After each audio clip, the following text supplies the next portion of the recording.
Imagine stumbling upon a mysterious painting of a house in a bustling street market. It seems to call out to you, compelling you to buy it. Intrigued, you bring it home, only to discover an identical house the next day. But this time, it's a real, exact replica of the painting. Was it a coincidence, or something more? Something supernatural. They say that in the realm of the supernatural, nothing happens without any reason. So what could be the reason? What secrets did the brushstrokes of the picture whisper, making you enchanted? Hello, horror fans. This is your chronicler Alex. Today, we delve into a tale where Isaac faces a similar inexplicable event. So the story goes like this. Isaac, a young and handsome antique enthusiast, fell in love with a picture in a roadside shop at the flea market. The picture depicted a simple house by the woods, but there was something strange about it, something so intriguing that it triggered a strong urge inside Isaac to buy it at any cost. When he inquired about its price, the owner seemed surprised, as she herself had not noticed this picture in her shop before. It was as if the picture had materialized just for Isaac to see. So, Isaac bought it home at a fairly cheap price. The very next day, as Isaac's wife Kate was going to her job, she noticed something unusual.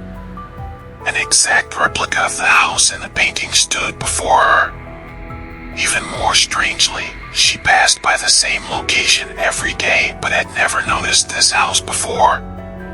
It was as if it had suddenly materialized after Isaac bought the picture. Excited, Kate called Isaac to tell him about the discovery.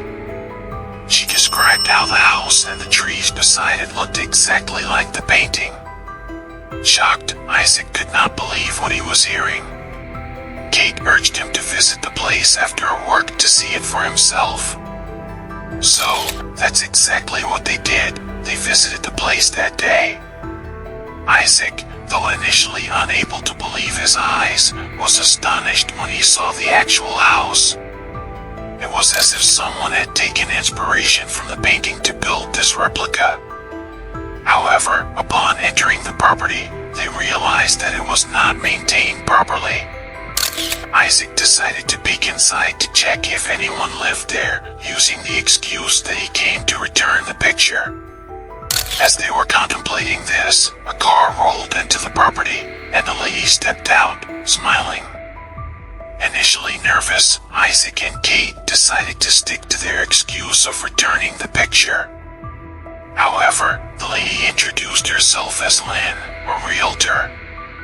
She informed them that someone mysterious had called her office and listed the property for sale. Interestingly, the property had been on the market for the last 15 years. Lynn assumed that Kate and Isaac were the owners, which they denied, explaining that they were just interested in the property and were checking it out. Isaac then showed Lynn the picture of the house, which piqued her interest. Lynn, seeing that they were already there and could be a potential buyer, asked if they wanted to take a look inside, to which both Isaac and Kate excitedly agreed. So that's what they did. Somehow, the phone call Lynn received about the property gave her instructions on where to find the key to enter the home. They entered the house from the back side, finding it quite spacious with old furniture. Despite the apparent lack of recent inhabitants, the interior of the house seemed well put together, as if someone had been living there. Lynn, Kate, and Isaac began to walk around the house, exploring the interior. Isaac headed upstairs to check out the first floor.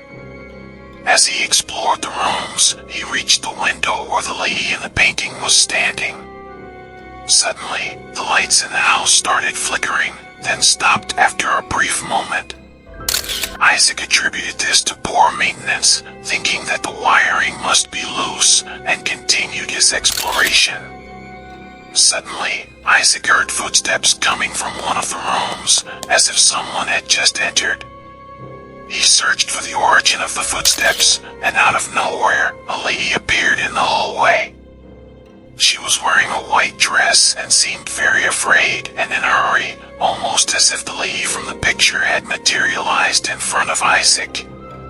Curious, the lady asked Isaac his name and how he had entered. Isaac, trying to be polite, answered all of her questions. However, it seemed that the answers were not what the lady wanted to hear. She asked specifically if he had found anything strange, like any unusual sounds or flickering lights, to which Isaac replied yes, mentioning the flickering lights a few minutes earlier. The woman's curiosity grew more intense, her urgency palpable as she pressed Isaac for details about his location during the light flicker. Bewildered by her intense questioning, Isaac asked if he could call his wife and Lynn to join them, questioning whether she had been the one to contact Lynn initially. However, the woman showed no interest in answering Isaac's questions. Instead, she persisted in asking Isaac to pinpoint his exact location during the light flicker. Growing increasingly agitated and confused, Isaac finally indicated the spot where he had been standing. The woman then walked to that spot, apologized strangely to Isaac, and cryptically stated that the house only takes one. Before Isaac could comprehend her words or ask for an explanation, the woman vanished into thin air, leaving him dumbfounded. As Isaac tried to make sense of the strange events, he suddenly heard a peculiar vibrating sound, seemingly emanating from the window. Intrigued, he approached the window, where the woman had disappeared, only to receive a sharp electric shock that threw him back. The sound of Isaac falling upstairs triggered Kate's curiosity. Concerned about Isaac's well-being, Kate ran upstairs in search of him. On the staircase, she encountered the lady in the white dress. Seeing someone in the house unexpectedly made Kate nervous, and she politely asked the lady if she had seen anyone upstairs. The woman remained silent and ran towards the door. After a moment of hesitation, the woman finally touched the door and managed to open it. Appearing relieved, instead of answering Kate's questions, the woman cryptically said it was finally letting her go. Confused, Kate asked who was letting her go, but the woman only said "I am sorry" and ran outside. Kate searched everywhere for Isaac. Even Lynn joined the search, but they couldn't find him. Worried about Isaac's well-being, Kate called the police. After a detailed investigation, the police were unable to find Isaac or the woman in the white dress. Kate then informed the police about the picture that led them to this house. One of the policemen retrieved the picture of the house from their car and asked if that was the picture they were talking about, to which they both said yes. The policeman pointed out that their description of the picture, with the lady at the window, did not match the picture they found. Instead, their version of the house showed a man standing at the window. Both Lynn and Kate now understood what had happened to Isaac and why the woman had said that the house was finally letting her go.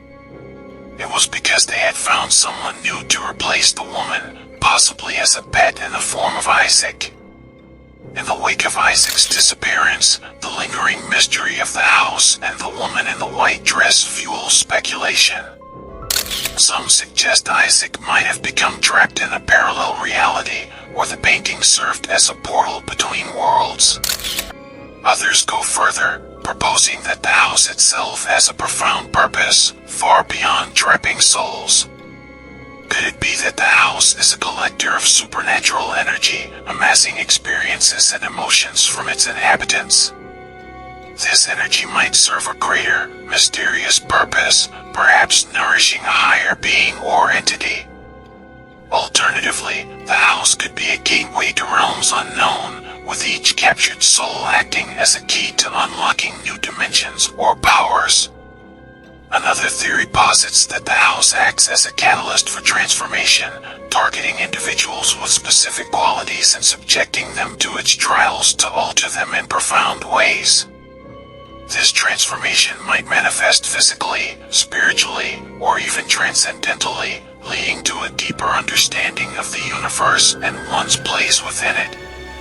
The true agenda of the house remains elusive, inviting contemplation about the nature of reality and the forces at play in our world. As for Isaac, his fate is uncertain. Perhaps he is lost in a realm where time and space intertwine, forever a part of the house's haunting, trapped in an eternal cycle of events. Now, I have this question for you, dear viewers. Do you believe in the existence of parallel realities, and could objects like mirrors or paintings serve as gateways between them? What are your theories about the strange events surrounding Isaac's disappearance? Share your thoughts in the comments below.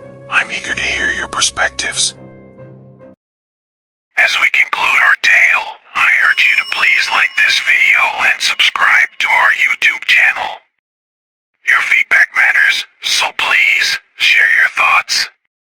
Until next time, stay curious and never lose hope. Thank you for tuning in.